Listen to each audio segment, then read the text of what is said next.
ඉතින් මගේ channel එකට අදත් ආපු ඔයාව ආදරයෙන් පිළිගන්නවා. ඒ වගේම තමයි සුබම සුබ අලුත් අවුරුද්දක් වෙන්න කියලා මම ප්‍රාර්ථනා කරලා ඉන්නවා.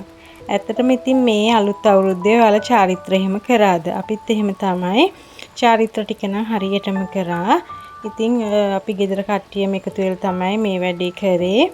ඉතින් මේ සැරේ වෙනසකටත් එක්ක අපි එළියේ තමයි ඔක්කොම චාරිත්‍ර ටික මේ කළේ. මොකද හැමදාම ගෑස් ලිපේනේ මේ අපි චාරිත්‍ර කරන්නේ ලිප ගිනිමලවන්නේ.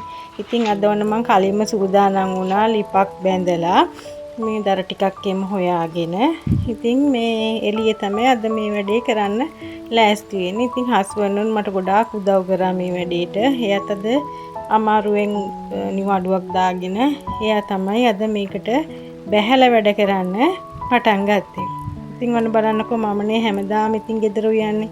අද වෙනසකටත් එක්ක අපි එළිය ලිප බැඳලා ගිනි මොලවලා එයා තමයි අද මේ කෑම ටික හදන්නේ. ඉතින් අපි අද හිතන් හිටියේ හදන්න කිරිබත් නෙවෙයි. මොකද මේක 12යි 6ටනේ නැකත තිබ්බේ. ඉතින් ඒ වෙලාව දවල් වෙලාවක් නිසා අපි හිතුවා චිකන් රයිස් එකක් හදලා චිකන් කරි එකක් හදලා තව පරිප්පු වගේ හදලා මේසෙ ලෑස්ති කරගන්නවා කියලා. මොකද පැයක් වගේ කාලයක් තිබ්බනේ මේ වැඩේ අපිට කරගන්න. ඉතින් මට නම් ටිකක් අමාරු වුණා. මොකද මේ හස්බන්ඩ් තමයි මේකට එයා තමයි වැඩේ පටන් ගත්තේ. ඉතින් දැන් අපි මේ රයිස් එක හදර ගමන් තමයි ඉන්නේ. ඉතින් අර බබාලත් වටේට එකතු වෙලා එයාලත් හරි ආසාවෙන් තමයි මේ වැඩේට එකතු වුණේ. ඉතින් ඔයාලා ගෙවල් වලත් ඉතින් කොහොමද? ඉතින් මේ අපේ ගෙදර විදිය තමයි.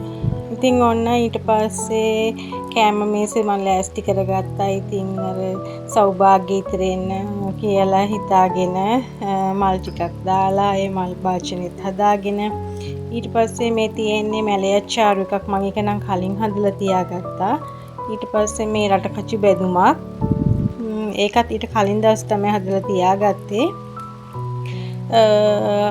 ඊට පස්සේ හැදුවා චිකන් එක හදලා රයිස් එක හදලා තමයි කෑම මෙහෙස ලෑස්ති කරගත්තේ.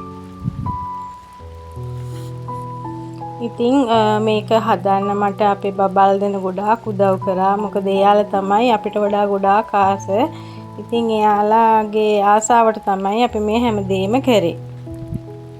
ඉතින් රටේම ඉතින් එකම නැකතකටනේ ඉතින් හරිම ආසයි. මොකද මේ හැමෝම එකතු වෙලා කරන වැඩක් නේ. ඉතින් මේ නැකත් චාරිත්‍ර කියලා කියන්නේ මම නම් හරිම ආසයි. අවුරුදු දවසට එනේ 아무තු ෆීලින් එකට. ඒක නම් ඉතින් වෙන දවස්වලට කොච්චර කොහොම කිව්වත් වෙන දවස්වලට ඒ ෆීලින් එක ගන්න බෑ. ඒක 아무තුම හැඟීමක්. ඉතින් මම හරිම ආසයි මේ අලුත් අවුරුදු දවසේ හැමෝම එකතු වෙලා මේ කරන වැඩේට.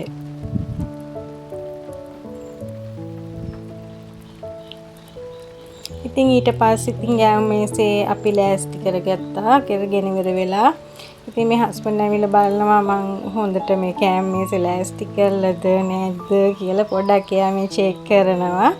ඉතින් එයා තමයි ලොකු සපෝට් එකක් දුන්නේ මේ මට මේ වැඩේ කරගන්න.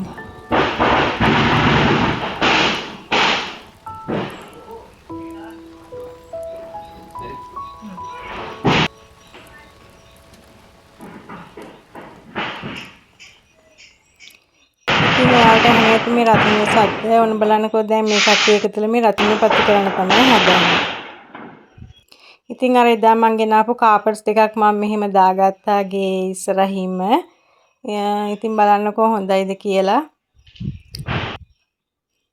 ඊට පස්සේ ඉතින් මේ හස්බන්ඩ් බබාලත් එක්ක රතිඤ්ඤ පත්තු කළා, හස්කూరు පත්තු කරලා ඉවරලා තමයි මේ කෑම බෙදා ගන්න ආවේ.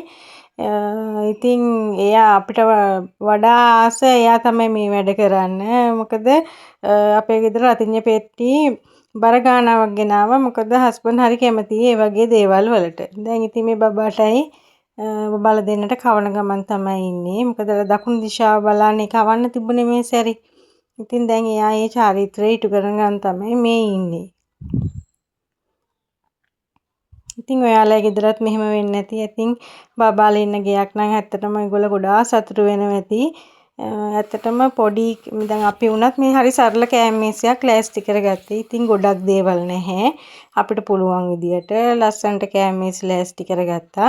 ඉතින් ඇත්තටම මේකේ තියෙන්න ඕන සතුට. මොන දේ තිබුණත් වැඩක් නැහැ. මෙතන සතුට කියන දේ නැත්තම්.